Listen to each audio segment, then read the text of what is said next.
belajarnya sampai ke Prof. Setio Hernowo ke Jakarta untuk mengikuti atau melihat beliau melakukan PSSO ya, memotong mandibula untuk dilakukan retraksi.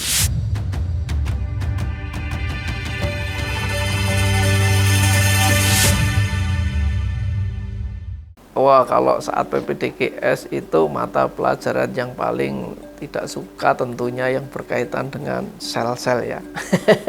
Walaupun ya sel itu adalah makhluk terkecil yang kita harus perilakukan seperti halnya kita sendiri karena dia makhluk terkecil. Kadang-kadang menghafalnya itu terlalu banyak ya, susah, itulah yang berkaitan dengan sel-sel. Tapi kalau yang paling disuka ya tentunya mata kuliah klinis yang langsung praktek bedah ya. Ortognatic surgery paling menarik karena dulu saya belajarnya sampai ke Prof. Setio Hernowo ke Jakarta untuk mengikuti atau melihat beliau melakukan PSSO ya, memotong mandibula untuk dilakukan retraksi. Itu mata kuliah paling menyenangkan. Dosen favorit sampai saat ini ya yang saya anggap sebagai ayah juga almarhum Dr. Maskur favorit karena beliau selalu mengajarkan selain mental kita harus kuat, ilmu kita harus cukup, kita juga harus mampu berkomunikasi dan berkolaborasi. Karena dengan komunikasi dan kolaborasi dengan beberapa teman sejawat yang tadi mungkin bedah umum, bedah plastik itu cukup bisa membantu mensyiarkan atau menyampaikan pesan ke mereka bahwa bedah mulut dan maksilofasial mampu juga melakukan tindakan-tindakan yang mungkin dulunya dianggap bahwasanya bedah mulut itu ya cabut gigi saja gitu kan. Kita mampu melakukan tadi cangkok tulang, kita mampu melakukan tindakan-tindakan yang mungkin dulunya dipegang oleh bedah onkologi dan sebagainya. Jadi komunikasi dan kolaborasi itu selalu diajarkan oleh beliau Dr. Maskur Ahmad, SPPM. Saya tentunya pencapaian saat ini sudah menurut saya berkah Allah Subhanahu wa taala yang luar biasa. Cuman tentunya tantangan-tantangan ke depan masih banyak sekali.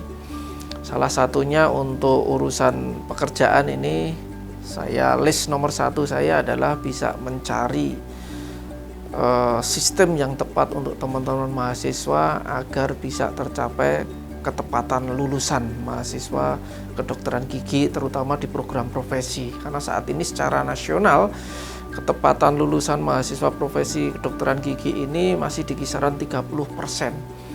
Ya ini terkait dengan requirement BIS yang ada di kedokteran gigi, skill harus terpenuhi, kasus harus terpenuhi. Memang ini menjadi tantangan dan masih menjadi list saya nomor 1 supaya kita bisa cari bagaimana caranya. Karena di pangkalan data dikti itu kalau sudah melewati masa waktunya itu hilang tersendirinya. Sehingga kasihan kalau tidak bisa ada sistem yang bisa menjamin minimal 50% lah ketepatan waktu itu terpenuhi. Itu untuk tingkat institusi ya, list saya. Untuk pribadi tentunya list saya adalah bisa memberikan ilmu saya, terutama bedah mulut, terbagikan pada mahasiswa dan bisa digunakan mereka di lingkungan mereka bekerja. Itu menjadi prioritas list saya agar apa yang saya sampaikan itu bisa manfaat untuk mereka semua. Sebenarnya paling legendaris dari dulu menurut saya tetap mountain bike ya, karena dia all round, mau dibawa kemana saja, mau lihat pemandangan juga bisa, yang agak ya mut sedikit lah, berbletok-bletok ya, berlumpur-lumpur sedikit bisa. Dan memang itu menurut saya legend, apalagi dengan bahan titanium karena tak lekang oleh waktu. Tapi kalau bicara apakah semuanya itu menarik, ya menarik, karena saya juga menikmati semuanya. Ketika kita mau ke kota-kota ya mending pakai seli aja. Ketika kita mau endurance jauh ya lebih dari 50 kilo ya kita harus pakai road bike lah gitu. Prinsipnya itu. Tapi titanium mountain bike tetap the best menurut saya.